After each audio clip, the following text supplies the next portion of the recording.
Computer. We're on. So from the Wall Street Journal article that you wrote, that you participated in, here's a quote from it. It says, "As this crisis unfolds, don't think of decline in labor and product markets. Once the pandemic passes, we will go back to work and the country will recover quickly. The economy will reach new levels of prosperity." So, Vernon, I wanted to ask you the question in sort of a macroeconomics perspective. How do you see this recovery, economic recovery from COVID-19 pandemic and the lockdown?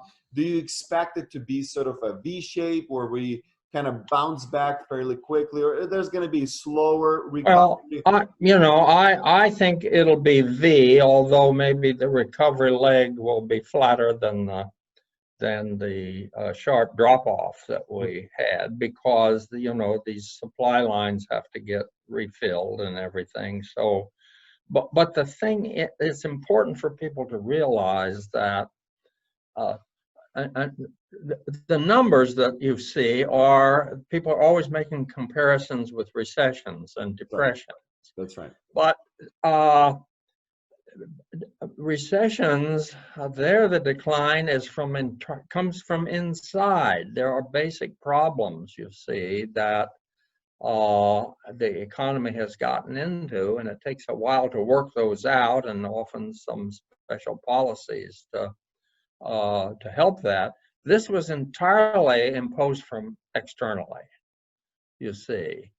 And so you shouldn't expect, although of course as long as things are shut down, it's going to be pretty devastating. I'm not saying that it isn't large. It will be large as long as the lockdowns are in place. But once they are removed, even slowly, you see, in some, for example, I see little reason for people 24 years old and less not to go back to work. Why? See, people like me, my age, I have to be cautious. And so I'm going to continue when I go out, wear masks and all of that. And anyone who's vulnerable should do that. But I don't think we should impose that cost on young people that are. Now, some young people will have preconditions and should be careful like anyone else, of course. But generally, 24 and less, and of course, when this started, we didn't know all of this. And so it made it made sense for it to be fairly draconian at the beginning. But I think as we've learned more about this disease, why policy needs to adapt.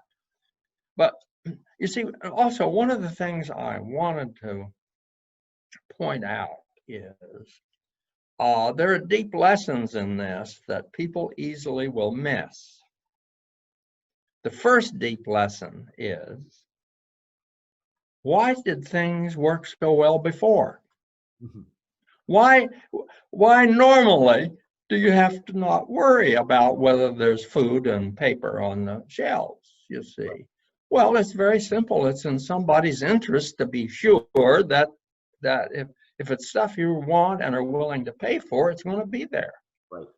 So the whole economy is one in which all of us are in charge, you see, in our little ways.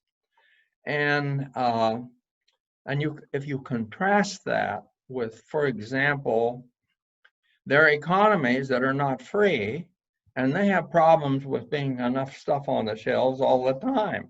See, imagine you live in North Korea or Venezuela or any of these countries that have had serious problems with really people being able to feed themselves, and it's just because they're not free enough, you see. So that's the first lesson. And also, with the shutdown, the other thing that comes dramatically to the fore is how much each of us depend upon others. Mm-hmm. Not we can't food, clothe, we can't take care of ourselves by any means. We're specialized, And we depend upon people who are specialized in food and clothing to be sure that we get those items. And so when you have a disruption like that, you see, you right away see the paper shelves, which, and by the way, shelf space for paper is very large, right? Because there's a steady, substantial demand for it. That's why there's lots of shelf space. Well, all of a sudden they're empty. Especially the toilet paper. Yeah, and then you have behavioral things in. Maybe you've got a good stock, but everyone else is going out and buying more, so you buy more. Exactly. So you get an even bigger stock, you see. And it's interesting because, you see, restaurants are shut down, so their inventories of food and paper would be below normal. And so we have a huge inventories being shifted from retail stores into homes. Well, of course, all of that will stop. These are the kinds of things that are just very temporary, and they're not going to continue. I think one of the things that we will changes that we will see is, you see, there were already changes in the economy going on. Bricks and mortar retail were in decline. Mm-hmm. And of course, ordering and shipment was taking, online shopping was taking the place of that. Well, that's been accelerated, you see.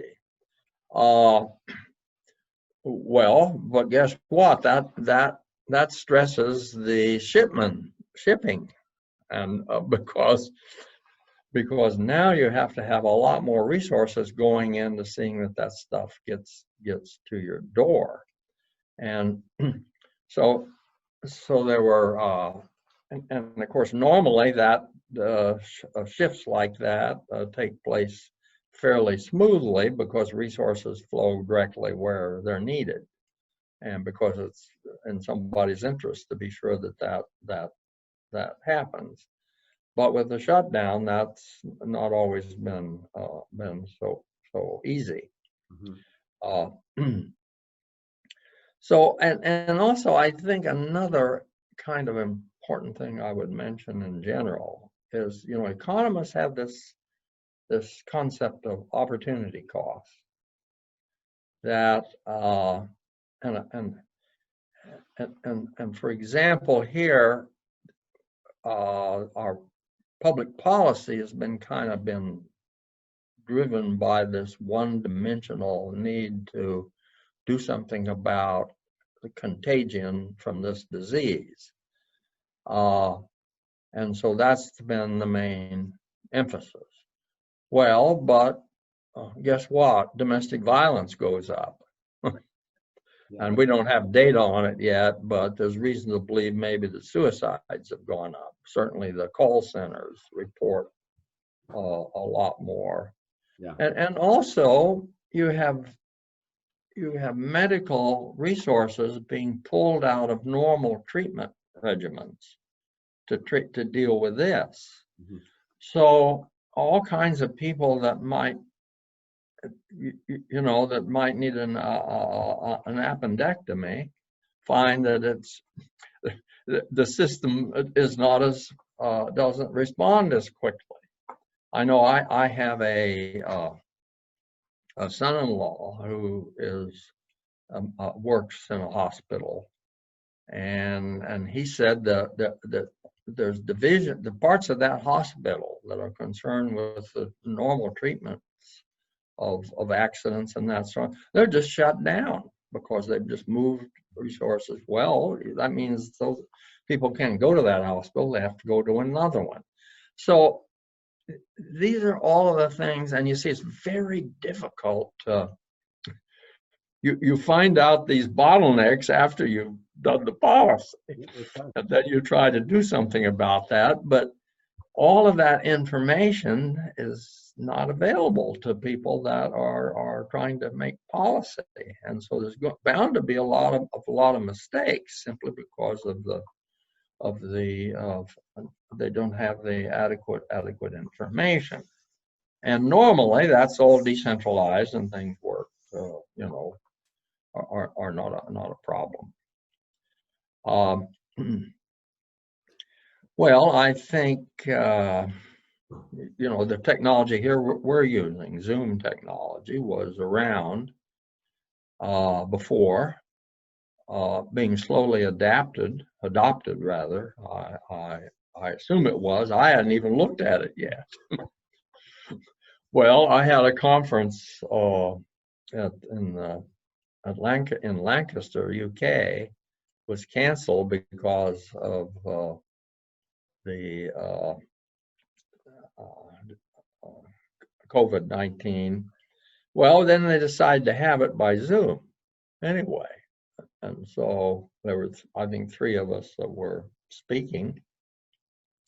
Well, wow, we had 500 people. We had more people than we would have ever had if I'd gone to Lancaster.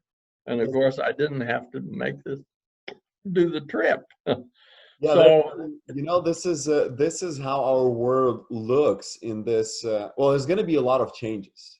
There's going to be a lot of changes. Yes. In the time that we have remaining, I actually wanted to talk exactly about that.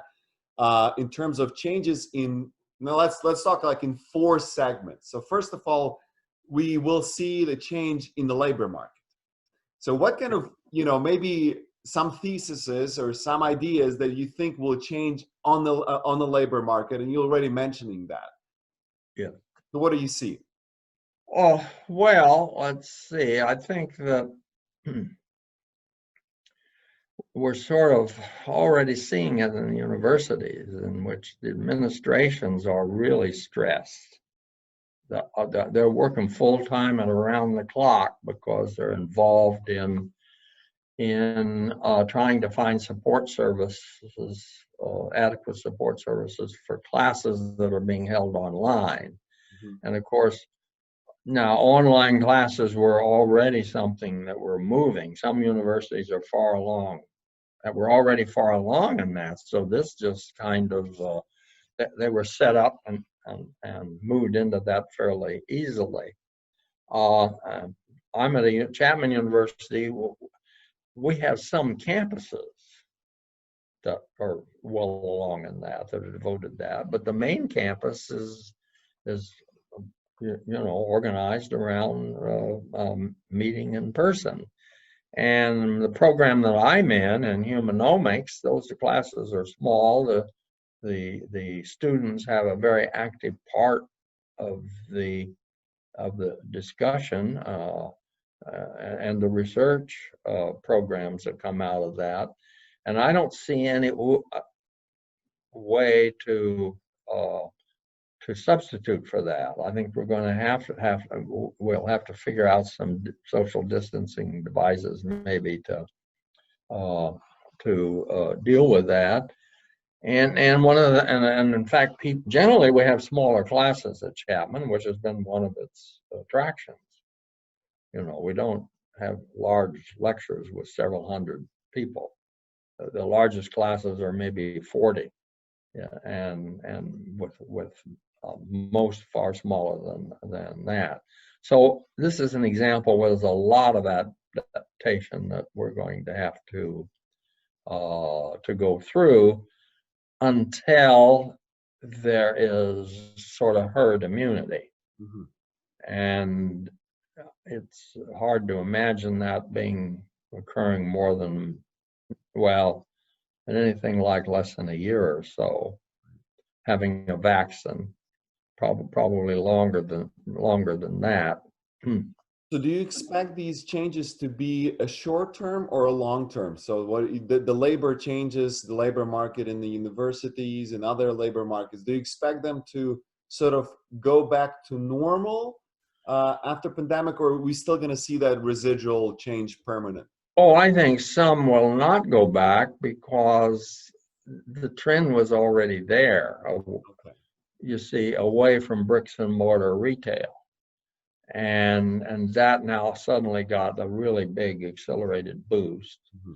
And so that puts more labor into FedEx and you know, shipment and the supply lines. You see that there's a whole supply system for that is distinct from the ones that bring goods into shelves on ordinary retail stores. And there were I don't think bricks and mortar are have ended forever, because I think that, you know, there's a lot of very cheap space available now in large buildings, like, for example, malls. Right. Now, for example, I lived part of the time in Tucson, Arizona. Well, we have a big mall that's just dead. Okay. It was down to, I think there was a Ross store, a discount store left, and a few small stores and a movie house. Well, guess what? That's some investors have taken that over. They're going to convert that into apartments. Okay, and moreover, it'll be apartments where we'll have our own theater. Wow. People that live there will Wow. have their own theater, and also Ross's is staying there, the discount store.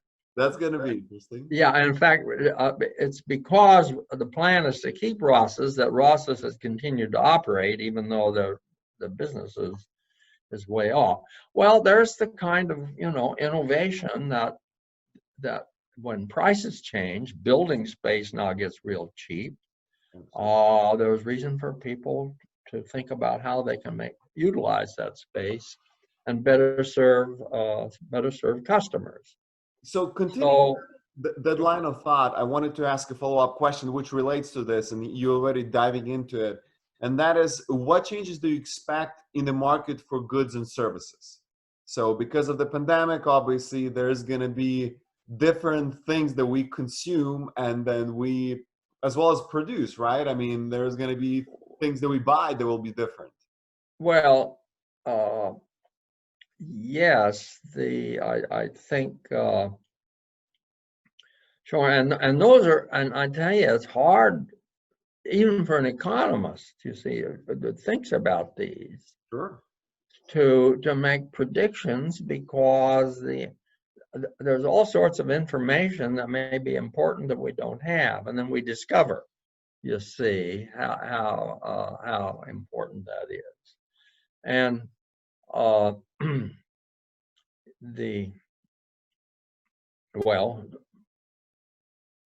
probably the inventory of masks will be higher. You know what? Will come out of this. Right away, there weren't near enough masks around. I had a friend who lived in Florida, and when he called me and he said, "Roman, I need your advice. I want to open up a business producing masks." And he asked, "Is that something to go for?" And I'm like, "Well, this is probably not a bad business, you know?" Yeah. I don't know whether it's a long-term thing, right? but, Exactly. But certainly for another year or so, it's going to be a really good business. And well, it's hard to imagine, but there may even be all kinds of good things come out of this. Absolutely. And we can't. And my favorite example is Isaac Newton. Isaac Newton, you see, there was a plague in London in the 18th century when Isaac Newton was there, and he left London for 18 months. Just left. About a third of the people died in London from that plague. He left London and went to the north and was so isolated. So guess what? He produced Principia Mathematica, probably one of the greatest works of all time. Certainly the greatest work of that century, you see. Yeah, and so he put isolation to work. Absolutely. Yeah, it's a great example. It's a great example of innovation coming out of something as bad as, a death plague in that time. So this is really related to my next question, which is pertaining to the field of education, which both you and I are in. And so obviously pandemic is going to impact the field of education. What do you think? What are your prognosis? Well, how's it going to look? Is it going to be any different? Is there still going to be in-person education, or are we all going to go online? Any thoughts on that? Well, I think there's always going to be some demand for in-person education, but a lot of the basic work in undergraduate education that where people need to acquire a lot of knowledge that. I like to distinguish between knowledge that and knowledge how. Knowledge how requires you to be more involved in learning and transferring that learning into some kind of practice. For example, research. Those of us that, and I have long been an advocate of approaches to undergraduate education that get undergraduates involved early in research, because they are very capable of doing it. And my favorite story about this, and Roman, you may not realize this, but when I went to the University of Arizona in 1975, I taught an experimental economics class in 1975-70. I'm sorry. I'm sorry. I went and I got my dates. I went there. I'm sorry. It was earlier than, not 1970. But the first year I was there, I taught an experimental economics class. It was a small one, and and in order to make the class have enough students, I had around 10, it had to be dual level, both undergraduates and graduates. Well, I had there was a junior mechanical engineer in that class by the name of Mike Vanoni. About the third week of class, Mike raised his hand and he says, "Dr. Smith, do you know anything about this Plato computer over in the library?" And I said, "Well, no." Well, he said, "I think it's a teaching computer, but I think it would be a great way to run experiments." Wow. So I said, "Well, let's go look at it." So the whole class, we went over to look at it, see? Guess what? Everybody in that class wanted their project to be connected with doing an experiment on Plato and converting it. And some of those students took another 6 to 9 hours of special studies from me. And experimental economics went the computer way then. And why? Because of undergraduates. Wow. If I had not had undergraduates that kind of knew that stuff and were in contact with it, you see, and they were very excited. This class, we ended up, if you look in that, there followed from that later a number of publications in AER, JPA, JPE, the leading journals around English-speaking journals, and they had undergraduate names on them. They were part of that project. So it was a great, and I think that's, when I first started to do experiments, people were very skeptical. Sure. And one of the things I heard, well, these are just sophomores in these experiments. What do undergraduates know? Well, it turns out they know a lot. So I'm a fan of that, and I think and I want to see that preserved. But a lot of the courses, the big courses that involve people just transferring knowledge from articles and books to people's understanding, those can be done probably. We can find ways to use these technologies to do that and be effective at it. But here you see there's a lot of learning that faculty have to go through. I think that's a more difficult part for faculty to, catch up on all these technologies than for students. Well, young new faculty coming in are probably going to be better because Yeah, they're closer to it, you see. that's a very interesting. So it's very important in recruiting that we be alert to young, new, starting assistant professors that are up to speed on all of this sort of thing.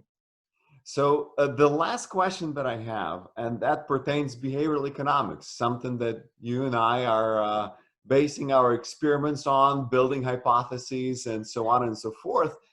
So do you see that this pandemic and this crisis will somehow change our behaviors permanently? So things like risk aversion, social preferences, the level of trust, these kind of global things, or are our preferences are so stable that nothing can shake them?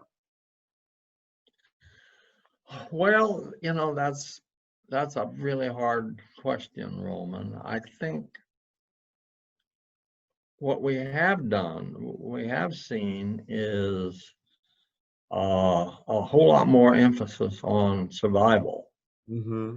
You see, all of a sudden, survival has become to the fore, and normally we don't have too much worry about that. That's You true. see, and I think that's actually an important part of it's an area in economics. This has not really attracted much work, Mm-hmm. kind of the economics of survival. And it's now you find in Adam Smith's first book, The Theory of Moral Sentiments, he has you see, he says that that one of our first priorities is security. Mm-hmm. Okay, he emphasizes, because if you look at people are very, because, and it comes from the notion of the asymmetry between gains and losses, in which the downside can easily be far larger than the upside for anyone who's in kind of anything like normal circumstances. So he emphasizes that people are concerned about security, and that's interesting because it means there's a motive to save. That's right. That has nothing to do with interest rates. Oh, that's interesting. Because you how do you get security against loss of consumption?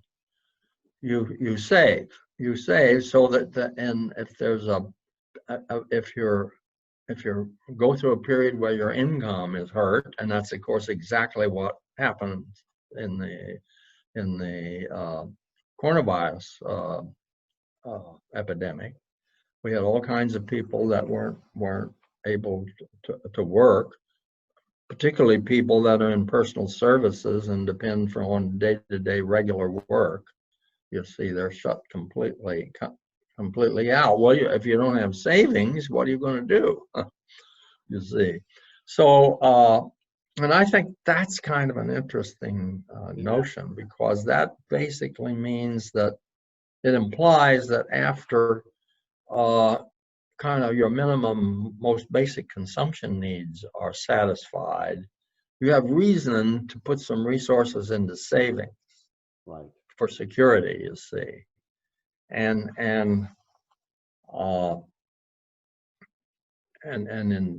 of course that's important from society's point of view, because that savings allows stocks of goods to be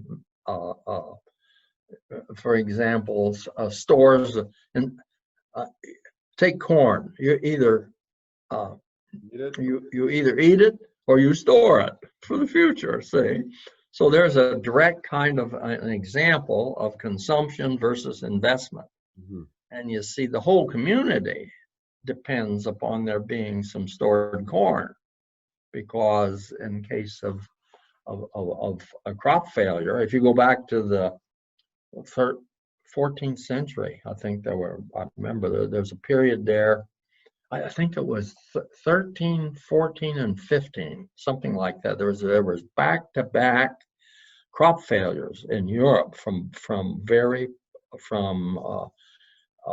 as a result of climate change. There was the springs and summers were very cool and wet, and then people couldn't get the crops in.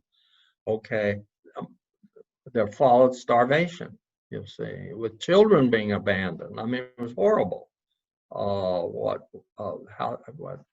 that struck them, and that kind of a case, you see, gives you a nice example of the importance of accumulation, and that there be capital and investment in forms of consumption, producing consumer goods that don't depend upon current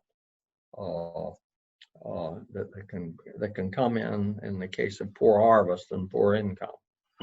That's a very interesting prediction. I